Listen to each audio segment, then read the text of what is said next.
প্রতি বছর রবিউল সানি মাসের 11 তারিখে গৌসে পাক রাদিয়াল্লাহু তাআলা আনহের নামে ফাতিহা দেওয়ার জন্য একটা দেগে বিরিয়ানি তৈরি করত।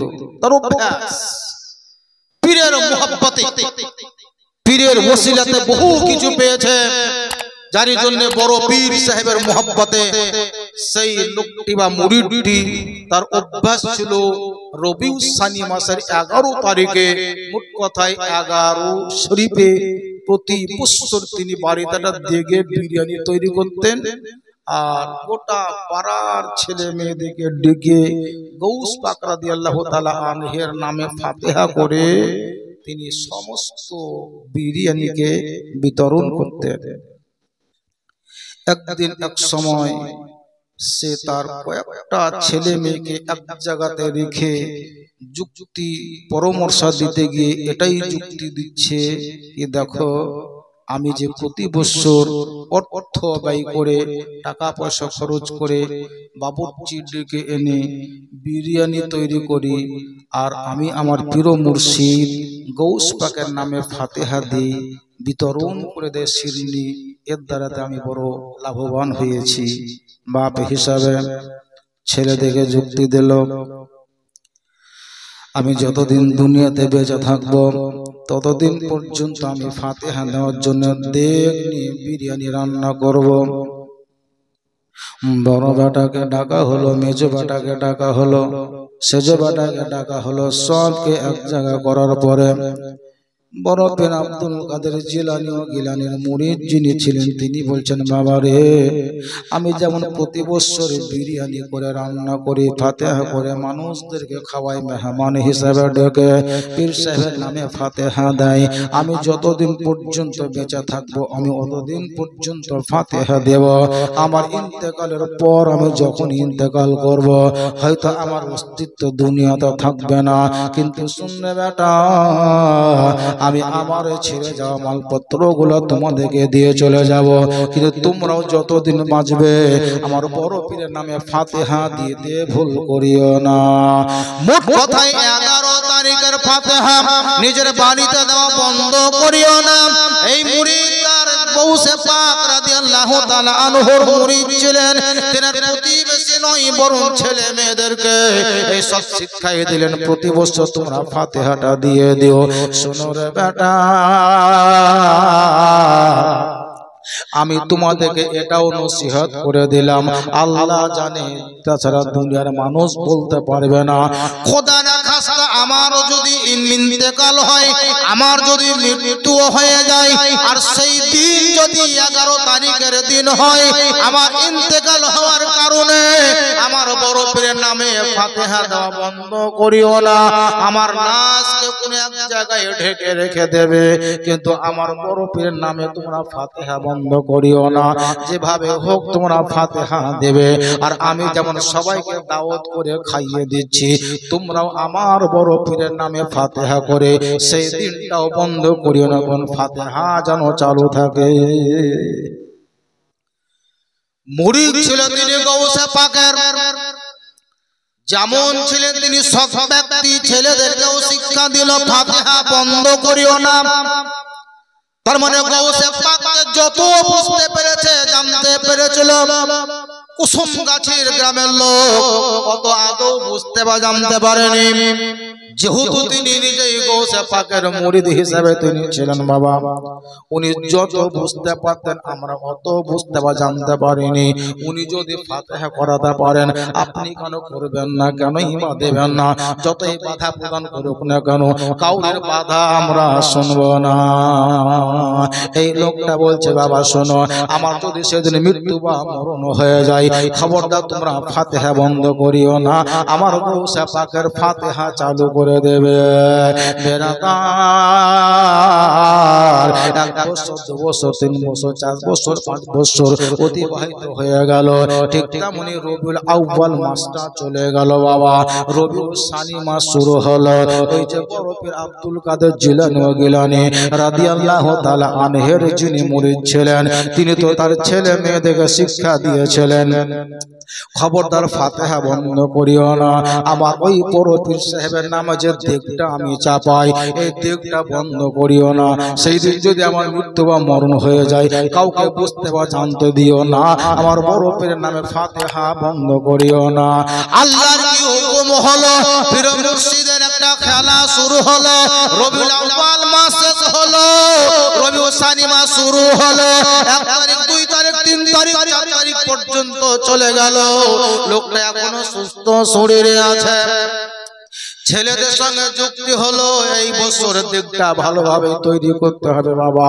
বেরাদার যেই তারিখটা ফাতিহা করার জন্য সিন্নি চাপাবে, ওই সেই দিনের রাত্রিতে বড় পীরের মুরিদ যে লোকটা ছিল তার ইন্তেকাল হয়ে গেল। বলেন ইন্না লিল্লাহি ওয়া ইন্না ইলাইহি রাজিউন। যেমন আজকে আপনার 11 তারিখ, ঠিক তেমনি 10 তারিখ দিন শেষ হওয়ার পর 9 তারিখ দিন মানে 10 তারিখ শুরু হলো রাত্রিতে। 10 তারিখের দিনে বিরিয়ানি রান্না করবে, 11 তারিখের রাত্রিতে বিতরণ করবে ফাতিহা করে। দিনের বেলায় ওই লোকটা ইন্তেকাল করলো। যখনই সেই লোকটা ইন্তেকাল করলো বাবা, ছেলেদের মনে কথাটা পড়ে গেল। আমার আব্বা তো ওসিয়ত করেছিল এটাই, আমার আব্বা তো এটাই বলেছিল, আমি যদি ইন্তেকাল করি খবরদার ফাতিহা বন্ধ করিও না। 11 তারিখের ফাতিহাটা তোমরা চালিয়ে যাবা, লাশটাকে হয়তো কোথাও রেখে দিও, কিন্তু ফাতিহা বন্ধ করিও না। বেরাদার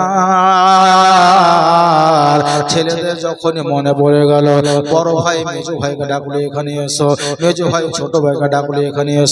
সব ভাই করে এক জায়গা হলো। গ্রামের মানুষ এখনো বুঝতে বা জানতে পারেনি, কেউ যেন বুঝতে বা জানতে পারেনি তাদের বাপ মারা বা ইন্তেকাল করেছে। ফাতিহার কাজ শুরু হবে, রান্না শুরু করতে হবে। আমার আব্বা তো ইন্তেকাল করলো, কি করে বলবো, বুঝাও, মানুষকে জানাবো কেমন ভাবে? যদি আজকে আব্বা ইন্তেকাল করেছে সংবাদটা জানিয়ে দেয়, হয়তো আমার ফাতিহাটা বন্ধ হয়ে যাবে। কিন্তু পীরের নামে ফাতিহা বন্ধ করতে নিষেধ করেছিল। এর জন্য ভাইরা মিলে সবাই মিলে যুক্তি করলো। আমার আব্বা তো বলেছিল, আমার ইন্তেকালও যদি হয়ে যায় তো কমপক্ষে লাশটাকে তোমার ঢেকে রেখে দিও। এই পীর সাহেবের মুরিদ যিনি ছিলেন বাবা, তিনি লাশটাকে একটা সাদা কাপড়ে ঢেকে ঘরের ভিতরে রেখে দেওয়া হলো। এদিকে কাজ সব চালু ছিল বাবা। ফাতিহা আরম্ভ হলো, সিন্নি কমপ্লিট তৈরি হলো, ফাতিহা কমপ্লিট করা হয়েছে, সমস্ত মানুষকে দাওয়াত করে দেওয়া হয়েছে। সবাই যেন সিন্নি খাওয়ার জন্য বসেছে। আজকে হয়তো আপনারা ফাতিহার জন্য সুবহানাল্লাহ কি বলে পায়েস তৈরি করেছেন, হাতে হাতে নিয়ে চলে যাবেন। কিন্তু সেই দিন সেই টাইমে ছিল সবাই মিলে বসে খাচ্ছে বাবা বিরিয়ানি। গৌসে পাক রাদিয়াল্লাহু তাআলা আনহুর ফাতিহার জন্য সুবহানাল্লাহ দোয়া করা সিন্নি খাচ্ছে বাবা। সবাই যেন খেতে খেতে চলে গেল। কেউ জিজ্ঞাসাও করে না তোমার বাপ কোথায় গেল, কই তোমার বাপকে কেন দেখতে পাই না, তোমার বাপকে আজ কেন দেখতে পাই না, কেউ জিজ্ঞাসা করে না। সবাই যেন সিন্নি খাওয়ার পরে চলে গেল। আর এমনই একটা লোক, এমনই একটা মানুষ ওই কাতারে বসেছিল, যে লোকটাকে কোনোদিন কেউ দেখেনি বা বুঝতে পারেনি। ওয়াজানা একটা লোক কাতারে বসেছিল, পাতায় সিন্নি দেওয়া হয়েছে। সবাই সিন্নি খাওয়ার পরে চলে গেল। সিন্নি খাওয়ার পরে সবাই উঠে চলে গেছে, একটাই মাত্র লোক বসে আছে। ইন্তেকাল করা বাপকে লাশটা রেখে দিয়েছে কাপড়ে ঢেকে। এই 4 জন ভাই মিলে যুক্তি করলো যে এবারে আমার আব্বার ইন্তেকালের সংবাদটা জানিয়ে দেব। কিন্তু ওই লোকটা ওই জায়গাতে বসে আছে, তার পাতায় খাবার আছে, খাবার কেন খাচ্ছে না? চলো একবার জিজ্ঞাসা করি, সে কেন খাবার খায় না বাবা? ঠিক ওই জিজ্ঞাসা করার জন্য তারা 3 ভাই মিলে এক জায়গা হলো। যার পাতাতে খাবার ছিল বিসমিল্লাহ করেনি, ওই লোকটাকে সে জিজ্ঞাসা করছে, চাচা সবাই তো বড় পীর সাহেবের ফাতিহাতে অংশগ্রহণ করলো, সবাই সিন্নি খেয়ে চলে গেল, আপনি কেন সিন্নি খান না? বিসমিল্লাহ করে সিন্নিটা খেয়ে নেন। এই দেখেন সিন্নি চলে যাচ্ছে, সিন্নির নাম নিতেই সিন্নি হাজির। সুবহানাল্লাহ। তার মানে সিন্নি আসা মানেই বুঝতে পারলাম, শেষ কথাটা বলে দেয় সিন্নি উপরে উপরে উপরে। আপনি কেন সিন্নি খান না, বিরিয়ানি কেন খাননি? সবাই তো খেয়ে নিলাম, আপনি কেন খান না? একবার বিসমিল্লাহ করে খান। সুবহানাল্লাহ। গৌস পাকের নামে মোহব্বতে 50 টাকা দিয়েছে। জোরে তাকবীর লাগ, নারে তাকবীর, নারে রিসালাত। বলছিলাম যে জিজ্ঞাসা করছে, সবাই তো খেয়ে চলে গেল সিন্নি, বড় পীরের নামে ফাতেহার সিন্নি, আপনি কেন খান না? যিনি খান না ওনাকে কেউ কোনোদিনই দেখেনি। উনি জিজ্ঞাসা করছেন, হ্যাঁ গো, এই বাড়ির মালিক যিনি, তিনি কোথায়? এই বাড়ির মালিক যিনি, তিনি কোথায়? এই ছেলেদের বক্তব্য, বাড়ির মালিক যিনি, তেনাকে আপনি চিনেন? যিনি সিন্নি খাননি তিনি বলছেন, আমার চাইতে বেশি তোমরা বেটা হলেও চিনো না। জোরে বলেন সুবহানাল্লাহ। আমার চাইতে বেশি তোমরা আদৌ চিনো না। তোমার আব্বা কোথায় বলো? এরা বলছে যদি বলে দে আব্বা মারা গেছে, ইন্তেকাল করেছে, তো খাবে না। একটু টাল বাহানা করলো, বলে আব্বা কোথায় আছে, কোন দিকে আছে, কোন দিকে চলে গেল, কার সঙ্গে, হয়তো এই সময়তে বাড়িতে নাই, আব্বার আসতে দেরি হবে, দয়া করে আপনি খাবারটা খেয়ে নেন। ইনার বক্তব্য, যতক্ষণ পর্যন্ত তোমার আব্বাকে না দেখবো অতক্ষণ পর্যন্ত তোমাদের দেওয়া সিন্নি আমি খাবো না। বাপ তো নাই, মারা গেছে, ইন্তেকাল করেছে, সাদা কাপড়ে ঢাকা আছে, কাউকে জানতে দেয়নি। ইনি বলছেন যতক্ষণ পর্যন্ত তোমার আব্বার সঙ্গে আমার সাক্ষাৎ না করে দেবে ততক্ষণ পর্যন্ত তোমাদের দেওয়া আদৌ সিন্নি আমি গ্রহণ বা করব না বা খাবো না। ইনারা দেখছেন যেহেতু ইনি আমাদের মেহমান, কোন কৌশল চালিয়ে খাবার চেষ্টা করলে হুজুর একটু খেয়ে নেন, খাওয়ার পরে আব্বাকে ডেকে নিয়ে আসছি, নিশ্চয়ই আপনার সঙ্গে সাক্ষাৎ করে দেব। ইনার বক্তব্য, যতক্ষণ পর্যন্ত তুমি না দেখাবে ততক্ষণ পর্যন্ত আমি আর এই খাবার খাবো না। বেরাবার শেষ পর্যন্ত সে চার ভাই মিলিত ভাবে ওনার কাছে দাঁড়ে দ্বারস্থ হলো। বলার পরে বলছে, হুজুর একটা কথা আমরা ছুপায়িত রেখেছিলাম, যদি ব্যক্ত করে দিতাম তো ফাতিহাটা হতো না। আজকে যে ফাতিহাটা হচ্ছে এটা পিরানে পীর দস্তগীর মেহবুবে সুবহান শেখ আব্দুল কাদের জিলানী গিলানী বড় পীর তিনার নামে ফাতিহা হচ্ছে। আমার আব্বার একটা কাজ ছিল, প্রতি বছর ফাতিহা উনি করতেন, যাত্রাতে বড় লাভবান তিনি হয়েছিলেন।